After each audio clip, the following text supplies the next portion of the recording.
My brother got my wife pregnant, and my mom told me to let it go for the babies. Sake. Then I realized she'd been helping him steal the family business I built. So I did this and let it all burn. All. Right, Reddit. I've been thinking about posting this for a while. I need to get it out of my head and onto something before I lose my mind replaying it on loop every night. Get a snack and listen to this mess. I'm Adam, 35, male, welder.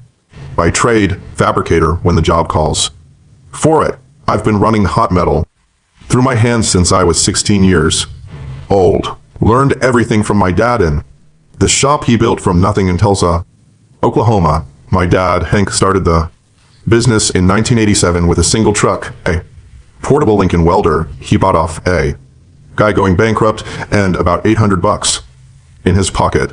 By the time I was old enough to hold a stinger and not burn myself too badly, he had 3 rigs, a proper shop with 2 bays on a half acre lot off 41st Street, and contracts with half the industrial outfits in the county. He taught me everything, not just welding, but how to bid jobs without leaving money on the table or pricing yourself out, how to talk to foremen who think they know more than they do, how to spot a client who's going to stiff you on payment before you waste 40 hours of labor, how to run a tight site where nobody gets hurt and nobody cuts corners. When he got sick 4 years ago, I was the one who kept everything running. Lung cancer, the kind that doesn't negotiate, doesn't respond to treatment, just takes what it wants until there's nothing left. He spent nearly 2 years fighting it while I worked doubles and triples to keep the shop afloat. I'd weld all day on whatever job was most urgent, drive back to the shop, do the paperwork and scheduling at night because someone had to catch maybe 3 hours of sleep on the couch in the office and do it all again when the sun came up. My hands were cracked and bleeding half the time from the combination of heat, chemicals, and not enough rest. I was popping ibuprofen like candy just to keep my shoulders moving and my back from locking up. Went through a period where I was averaging maybe 20 hours of sleep a week. Lost 15 pounds. I didn't have to lose. My wife at the time said, I look like a corpse that forgot to lie down. But I kept every contract, didn't lose a single client, paid every supplier on time or close to it, kept the 3 guys we employed getting their checks every Friday without fail. Dad passed 2 years ago this coming March. Went in his sleep at the hospice, which was a mercy considering what the last few months had been like. Before he went, he gave me his old welding hood, the leather one he'd had since the 80s, all scarred up from decades of sparks and spatter, stained with sweat and probably some blood from the times he nicked himself and kept working. Anyway, he sat me down in that hospice room, barely able to talk, and pressed it into my hands. This isn't a gift, he said. It's a handoff. He squeezed my wrist. You're the only one I trust to keep my name clean. Don't let them turn this place into a joke. He said I'd earned it. Said I was the one he trusted to keep his name meaning something. Said he was proud of me in a way he couldn't be proud of the others. On paper, he left the business to all 3 of us kids equally. Me, my younger brother Derek, and my older sister Raven. Each owned a third of Briggs Welding and Fabrication. It sounded fair, looked good in the will. In reality, I was the only one who actually worked there in any meaningful way. Raven had her own life. Good job in accounting up in Kansas City. She stayed out of the day-to-day operations but checked in when things got complicated. Called every few weeks to make sure I wasn't drowning. She was sharp, practical. Dad used to say she got all the brains and I got all the stubbornness. Then there's Derek, 29 years old, my little brother. Never held a job longer than 8 months. His entire life, charming as hell when he wants to be. Got that smile that makes people trust him even when every instinct should be screaming otherwise. Dad tried to get him into the trade when he was younger. Spent 2 summers attempting to teach Derek the basics. But Derek didn't want to sweat Didn't want to show up at 5 a.m. when it's freezing. Didn't want to earn anything he could charm his way into. Instead, Dad eventually gave up. Said, some people just aren't built for real work. Said Derek would have to find his own path. I think it broke something in him, admitting that about his own. So, after Dad died, Derek suddenly got real interested in the family business, started showing up at the shop, unannounced, talking to clients like he knew what he was discussing, offering opinions on jobs he didn't understand, suggesting changes to processes that had worked fine for 20 years. First time he walked into the bay acting like he owned the place, I was elbow deep in a repair. Relax, he said. I'm just trying to help. It's our legacy. I didn't look up from the bead I was running. Legacy doesn't show up at noon and leave at 2. Our mom, Cheryl, runs the office side. Scheduling, books, invoicing, client communication. She's good at it. Keeps things organized. But she's also spent Derek's whole life making excuses for him. In her mind, he's just misunderstood. Just needs the right opportunity. Just needs people to believe in him instead of always comparing him to his brother. When I brought up his inconsistency once, she shut me down fast. He's trying. Don't punish him for that. She enabled every bad decision he ever made. Bailed him out of debt twice that I know of. Covered for him when he flaked on responsibilities. Told everyone he was finding himself when he was really just avoiding any form of accountability. And when Dad died and Derek started sniffing around the business, she was thrilled. Finally, her baby boy was taking an interest in the family legacy. Meanwhile, I'm the one bleeding for the place, and nobody seems to notice that either. I was married to Selena for 4 years. We dated for a year, got married at the courthouse, moved into a small house I was still making payments on. Looking back, I can see the cracks I ignore. The way she'd complain about me working too much, but never offer to cut expenses. The little comments that felt like jabs. You're always tired. You never want to do anything fun. It's like living with a roommate who smells like smoke. Over a year ago, Selena told me she was pregnant. I was in the garage, cleaning my tools after a 14-hour shift. Pipeline repair out near ASO for a feed processing plant. Emergency call. I was covered in slag dust and grinding residue, barely keeping my eyes open, running on coffee, and spite at that point, she walked out through the side door and just set it flat. I'm pregnant. Okay. I set down the grinder. When did you find out? Don't start. Later, I found out she'd been sitting on it for weeks, waiting for the right moment, or maybe just dreading telling me. I stood there for a second trying to process what she'd said. We had been trying. Hadn't even really discussed having kids in a serious way for at least a year. Things between us had been distant.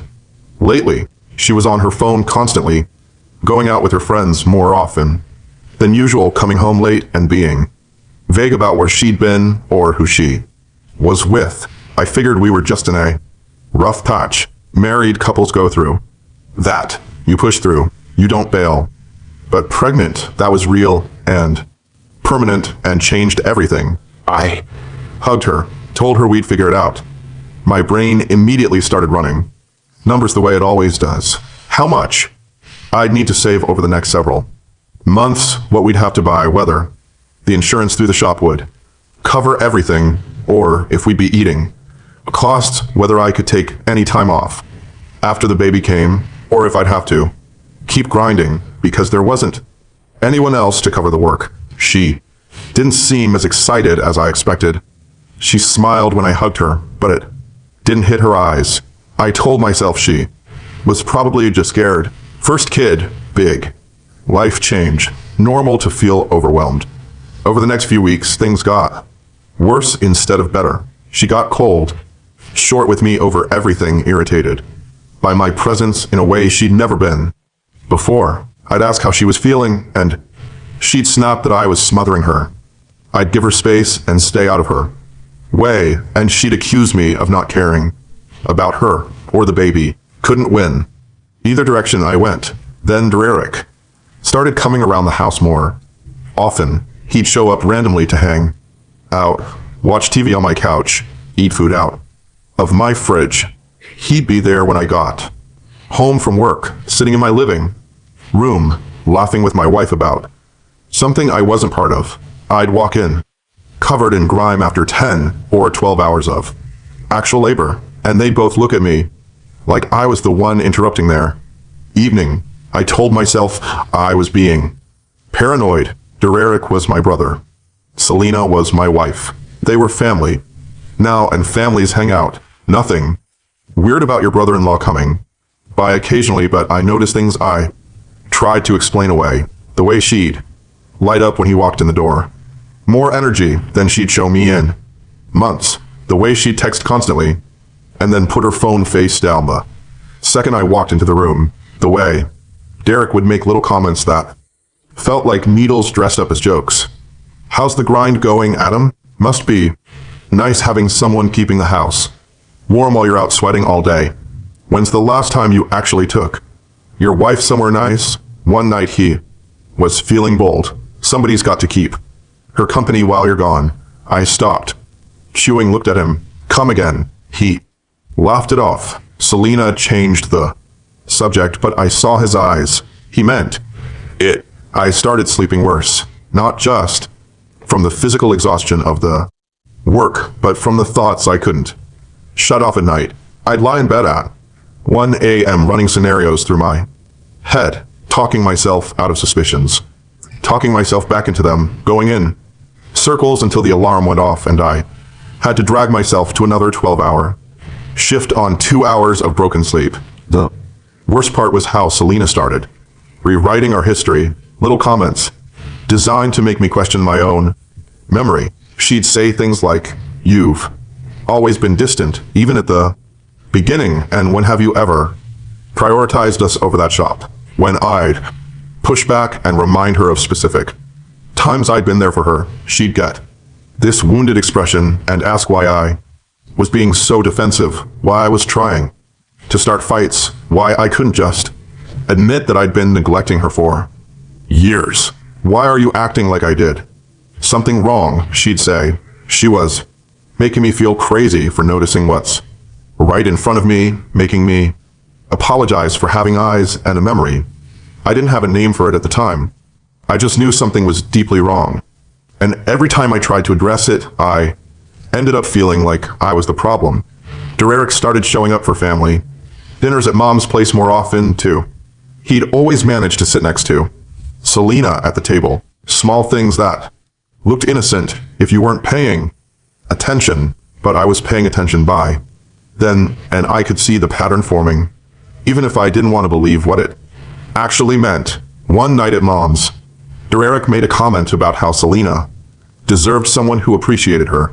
Said it right in front of me while looking directly at her with that smile. Played it off as a joke when I gave him a hard look, just saying, "Bro, you're a lucky guy." The grin never left his face, but his eyes were watching me, measuring how much he could get away with. My sister Raven called me one night out of the blue, just checking in. She said she asked how I was holding up, and I gave her the usual fine. She didn't buy it, said I sounded like hell, sounded exhausted in a way that wasn't just about work. I told her things were complicated, but I was handling it. Lot going on with the baby coming and the shop and everything else. She got quiet for a second, then she said something that stuck with me. She said, "Adam, you've been carrying that family since Dad got sick. All of them. Don't let them put you in the ground, too." I didn't know what to say to that. Didn't have the words or the energy to explain what I was noticing, so I just told her I'd be all right and ended the call. I wasn't all right, but I didn't know yet how bad things were about to get. We have security cameras at the shop. Basic system I installed 3 years ago after some tools went missing. For cameras covering the bays, yard, and office entrance. Footage saves to a hard drive. and overwrites every 30 days. About 6 weeks after Selena told me about the pregnancy, I was at the shop late past 10 at night, finishing up paperwork Derek was supposed to handle and didn't.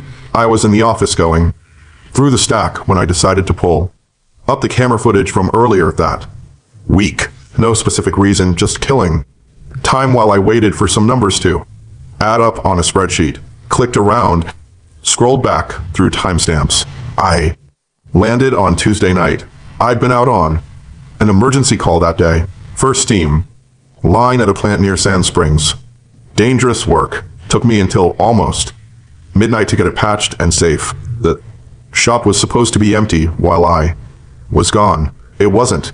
I watched Derek's truck pull into the yard around 9 o'clock p.m. Then I noticed Selena's car was already parked by the fence. She must have gotten there first.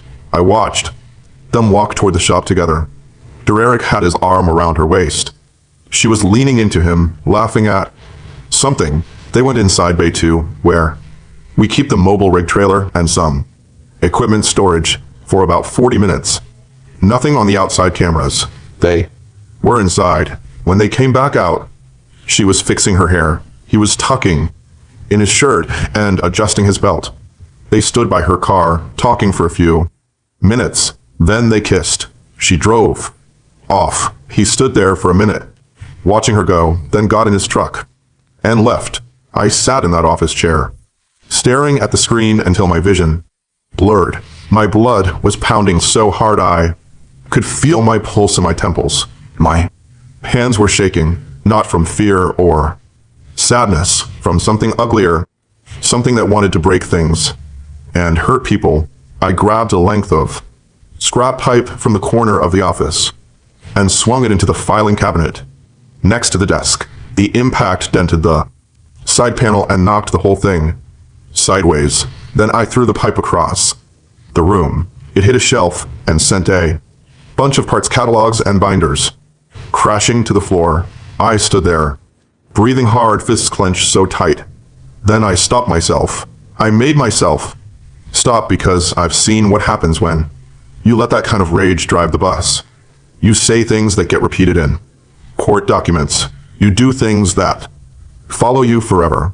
I've watched guys throw away everything they built because they couldn't walk away from a moment. I wasn't going to be another cautionary tale people whispered about. I saved the footage to a USB drive.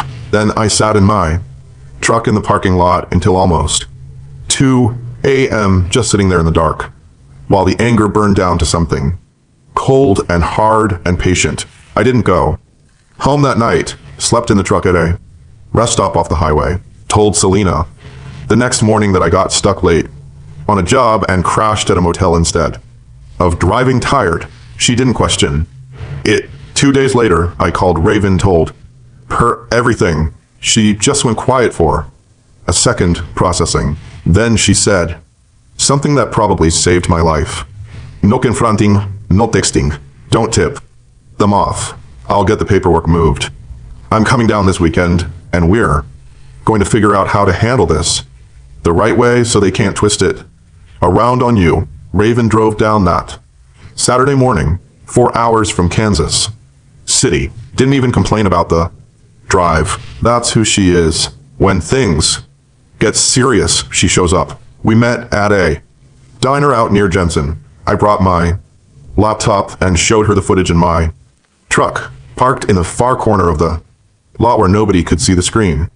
She watched the whole thing without flinching, didn't look away, didn't make faces, just watched it like she was reviewing evidence in a case. When it ended, she closed the laptop and sat there for a minute. Then she told me this wasn't just about Selena. This was about Derek, about what he'd been doing since Dad died, that I was too exhausted and distracted to notice. She pulled out a folder she'd brought, printed documents, email threads, bank statements she'd accessed through her partial ownership rights. As an owner, she had view access to the books, QuickBooks reports, vendor logs, and the bank portal summaries Mom thought nobody checked. Raven had been quietly watching the business books for months, comparing what Mom was reporting against what the actual numbers showed. Things weren't adding up. Money moving in ways that didn't match invoices.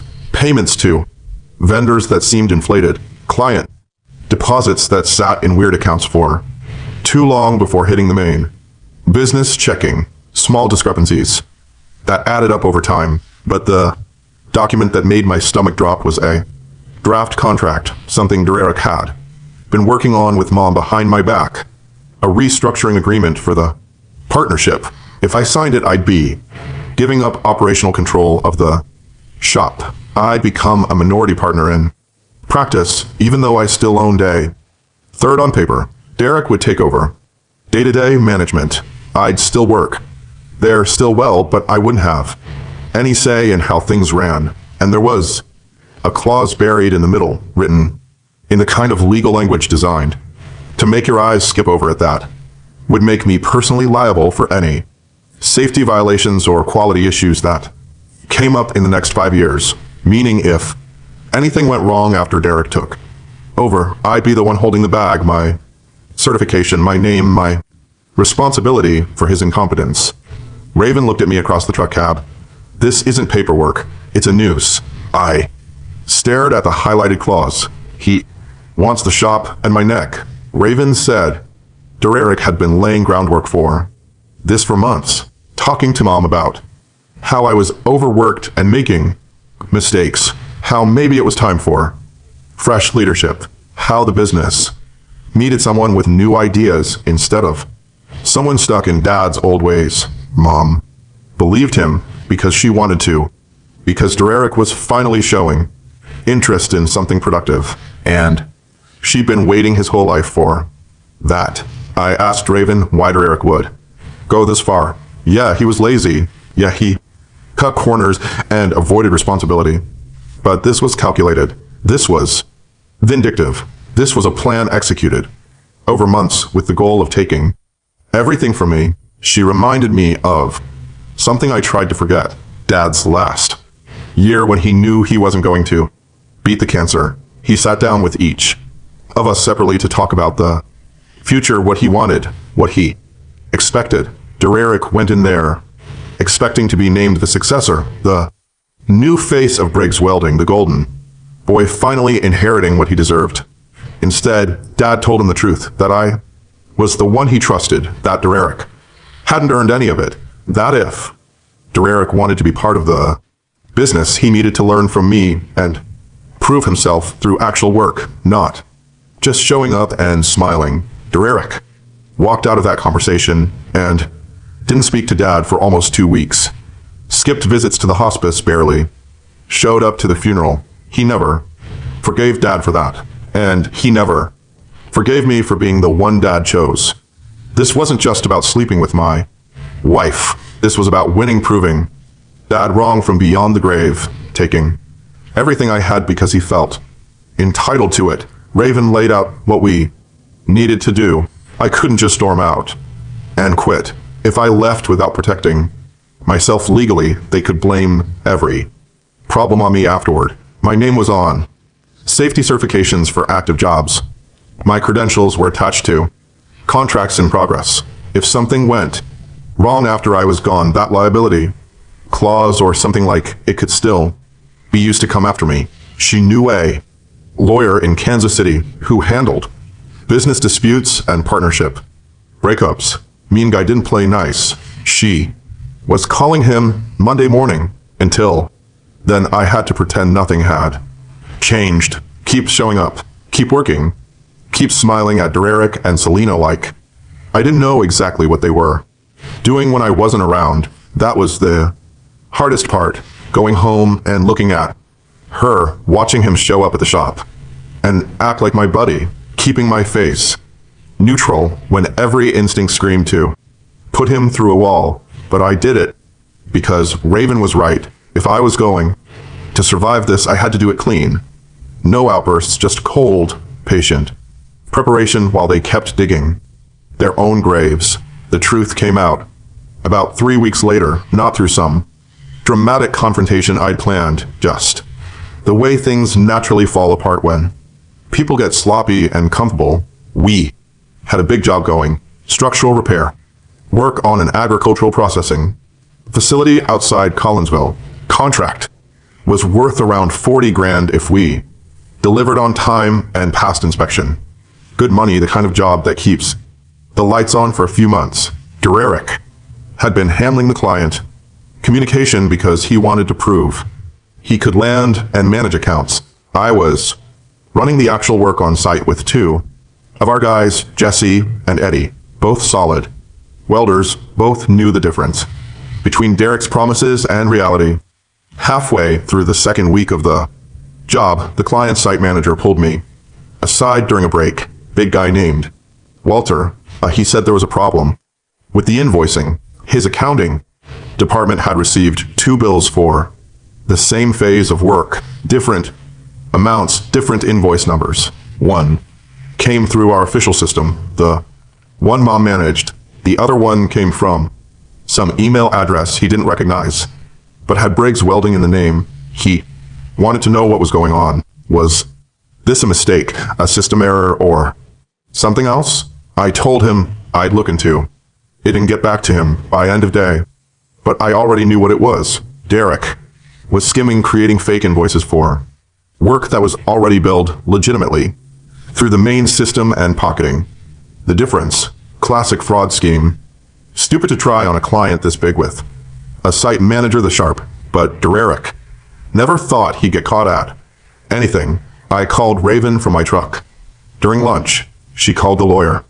Within 48 hours, we had a paper trail showing Derek had pulled the same stunt on at least 3 different clients over the past 6 months. Small amounts each time, 2 grand here, 1,500 there. Enough to add up to real money over time, but not enough to trigger immediate red flags until Walter caught the duplicate. That Friday afternoon, I drove to the shop for what I knew would probably be the last time. Mom was in the office doing her usual end of week stuff. Derek was there too, which wasn't normal for Friday, but I figured someone had tipped him off that something was happening. Selena had come by, which was really unusual. She almost never showed up at the shop. I figured Dererick told her to be there for support or backup or whatever he thought he'd need. I walked into the office, set down a folder on the desk. Raven had helped me put it together. Copies of everything, the camera footage on a labeled USB drive, the financial documents showing Derek's invoicing scheme, the draft restructuring contract with the liability clause highlighted. I looked at my mom first, told her I was done with the shop, done with the family business, done pretending everything was fine. She started in, immediately talking about family unity, about working through disagreements, about how we all needed to come together for the sake of the baby that was coming. She actually said that for the sake of the baby. Whose baby, Mom? I said. She blinked at me. Say it out loud. She went pale, looked at Derek, looked at Selena. Neither of them said anything. Dererick tried to start talking. Bro, don't do this. You don't get bro anymore. I cut him off before he could say anything else. Told him I knew everything. The footage from the shop, the fake invoices, the restructuring plan designed to make me liable for his failures. I told him I had copies of all of it with my lawyer and with Raven. Selena tried to spin it. Started in with the script I'd heard pieces of before. Said I was never around. Said she felt abandoned. Said Dererick was there for her when I wasn't. Said she didn't plan for it to happen. It just did. And maybe if I'd been a better husband, none of this would have occurred. You weren't alone. I said, you had my brother.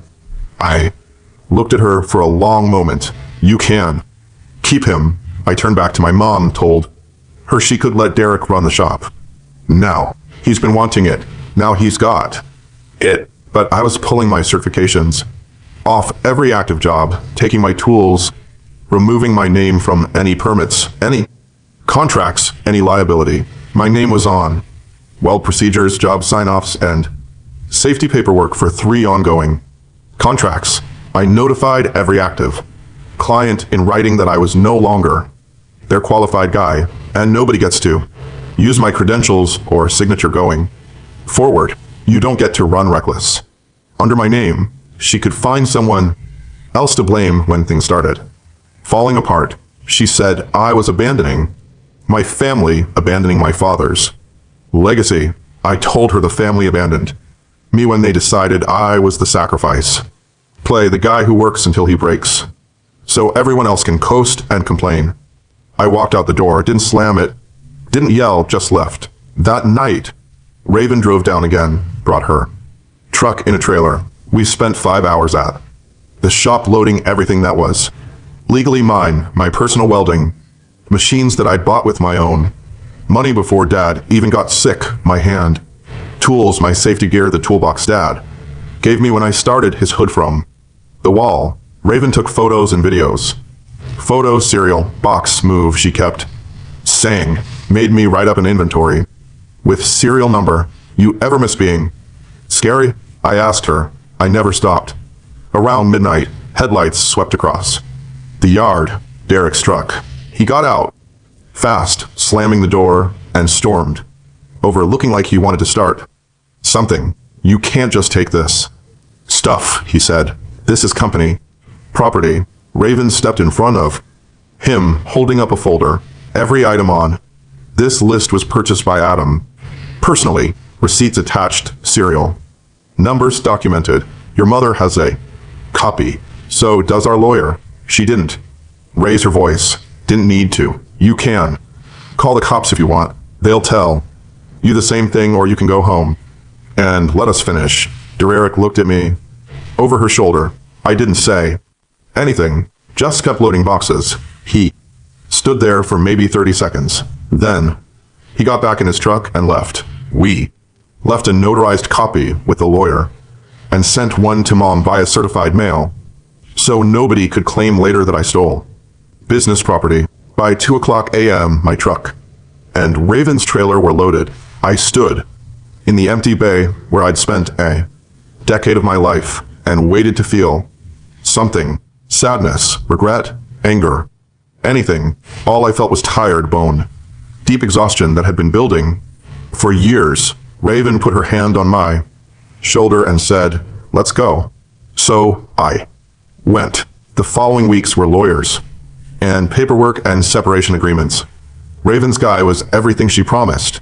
He carved out my exit in a way that protected me completely. My third of the business value would be paid out over 18 months. Not a fortune, but fair. They Made one payment, then the excuses started. My lawyer filed the moment they missed the second one. The buyout was secured against equipment. If they defaulted, the lien bites not overnight, but it puts a boot on their option. More importantly, he made sure I was legally insulated from anything that happened after my departure. Any safety violation, any contract disputes, any financial problems. If it blew up, it was on them. I moved Selena's stuff out of the house while she was staying at her sister's place. My lawyer told me exactly what I could do legally, and I did it by the book. Temporary possession, documented property, 0 drama. They could twist, packed her things into boxes, stacked them on the front lawn, changed the locks. She called screaming threats about lawyers and police. I forwarded everything to my attorney and let him handle the responses. She moved in with Derek. Within a week, Mom helped them find an apartment. Happy little family unit. I'm sure that lasted about a month before the reality of living with Derek set in. Meanwhile, I started picking up work on my own. Small jobs at first, repair work for people who knew me from the shop days. Word travels fast in industrial trades. People knew I was the one who actually delivered quality work. They knew Derek was a talker who couldn't back it up. Within 3 months, 4 of the shop's biggest clients had pulled their contracts and moved them to me. I didn't even solicit them. They just called, said they wanted to work with someone reliable, someone who showed up when they said they would and did what they promised. Mom called me once during the stretch Said the shop was struggling. Said they needed my help getting through. A rough patch. Maybe we could work something out. You wanted Derek in. Charge. Call him. Adam, please. I'm not your cleanup crew. She started crying. I hung up. About 7 months after I walked out, a DNA test result arrived in my mailbox. Baby had been born by then. No return address on the envelope, just my name. Inside was one page, 99.9% probability of paternity match between the baby and Derek. I didn't need a lab to tell me what I watched. I said to nobody. I looked at it for maybe a minute, felt nothing. I already knew.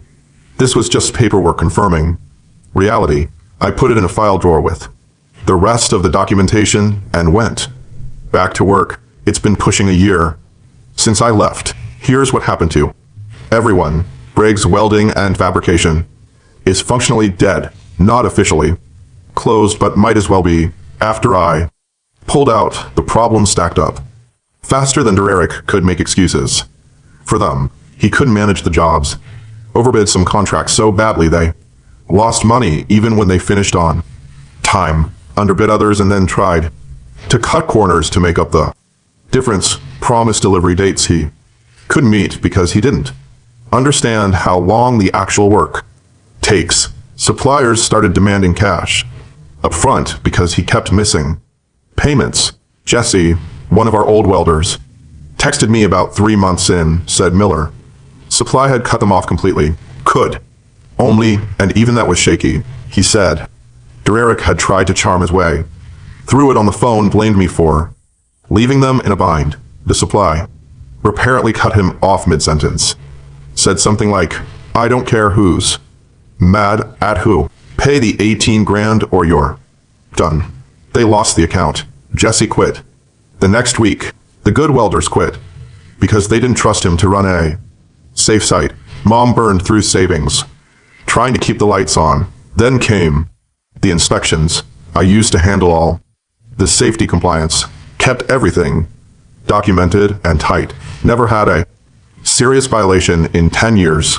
6 months after I left, the shop got hit with 3 citations in 8 weeks.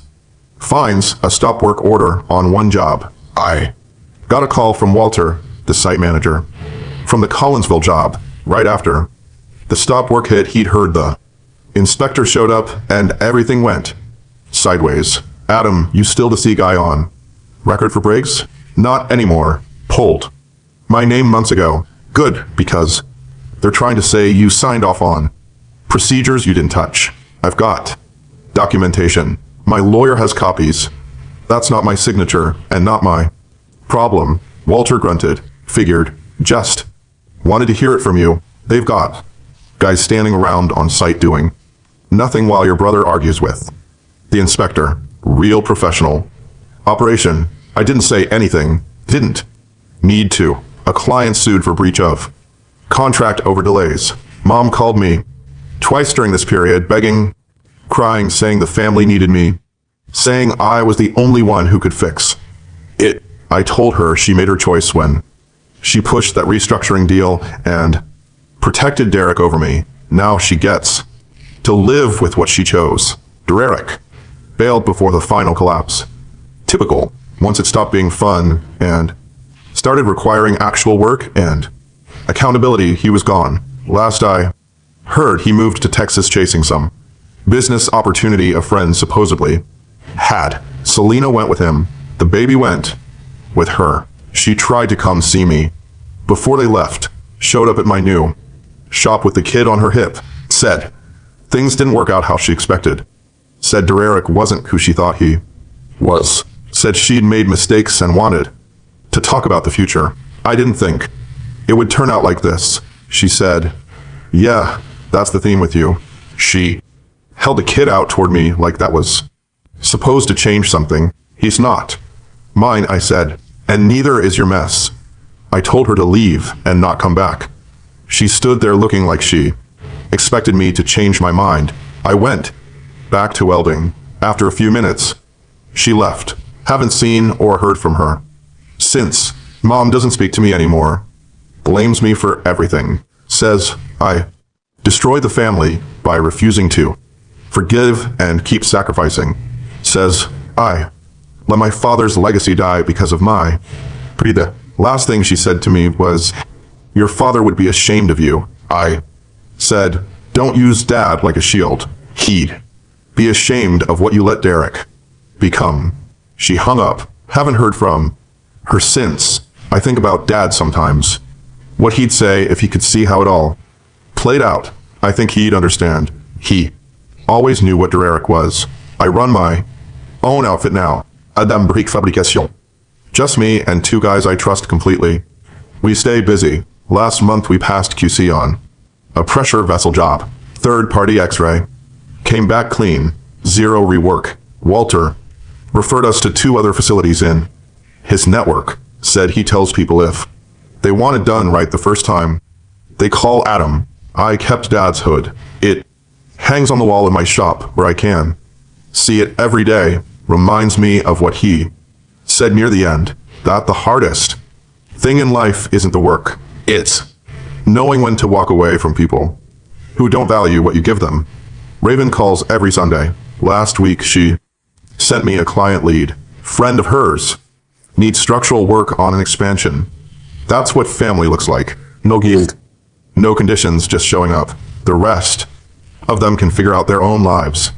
Guys, we are so close to hit 100,000 subscribers on this channel. If you are not subscribed to the channel, please consider subscribing. It really helps hit that 100,000 mark. Thanks for making this dream come